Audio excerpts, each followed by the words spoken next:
What's going on, everyone? It's Sean from Barbell Built Body, and I want to share a few tips on building a big bench while keeping your shoulders healthy and maintaining no injuries so that number keeps climbing. So currently right now, I'm back to a 350-pound bench press. Thankfully, it's been kind of a long time. I had an AC joint injury back in July. It's been a slow climb back up. My goal's been 405. I've had my eye on that for a couple of years now. But I've learned a lot, made a handful of mistakes, so I want to share some things with you guys that I think are helpful. The first is not neglecting doing external rotation and keep for the rotator cuff of the shoulder. So anything, moving outwards like this of the shoulder, so going out with bands. You can do cable machines with it. You can do side lying, like on your side with dumbbells. Either way, I think the big thing is not skipping that targeted activation exercise for the rotator cuff.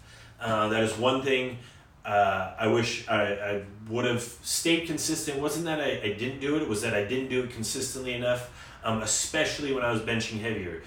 Second thing is make sure that you are not having a significant discrepancy in your pressing volume compared to your pulling volume. So if you're spending a ton of time benching and not a lot of time pulling, you need to fix that. You gotta counteract that pressing with pulling, basically antagonistic muscles.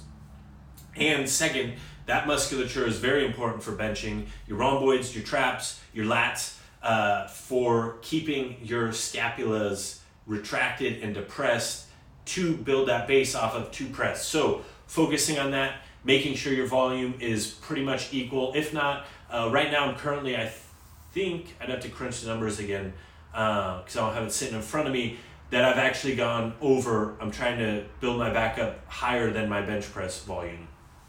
So focusing on that. The third thing I want to say is activation of the back musculature before bench press. So this is a big one. I think this is kind of unique, is that if my main lift for the day is bench press for upper body, that's what it's been, that's what I'm going for. So with that said, to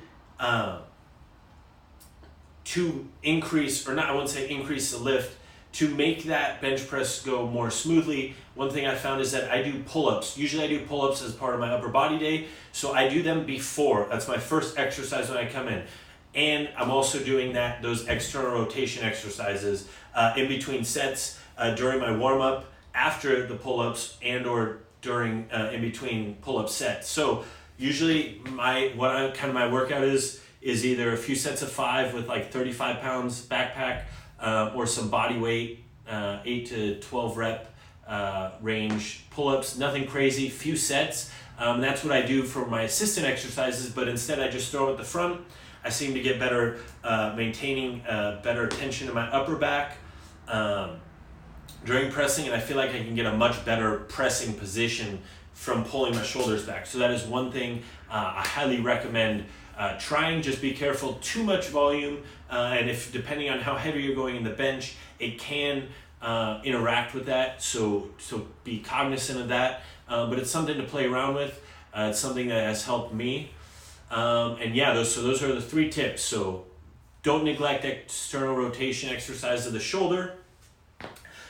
Make sure your pulling volume is equal or maybe even above, depending on what you're doing, what your pressing volume is. So do not have a huge discrepancy. You're asking for something to go wrong eventually. And third, try doing some sort of back exercises. Like I said, my favorite is a pull-up to activate the lats, traps, rhomboids, teres major for that. For the bench press, to get you in a better position, maintain that upper back tightness. Just be careful of not going too crazy and overly fatiguing your back musculature, so where you can't now hold your scapula in place to hit your the weight for the bench. Oh my gosh, I lost it there. That you don't over fatigue your back muscles, and that it minimizes your ability to bench press at the intensity prescribed for your workout. I hope these tips are helpful. If you have any questions, please reach out. Drop them in the comments below. You can find me on Instagram at Simple Fitness by Sean. Email simplefitnessbyshawn@gmail.com. I'll talk to you guys soon.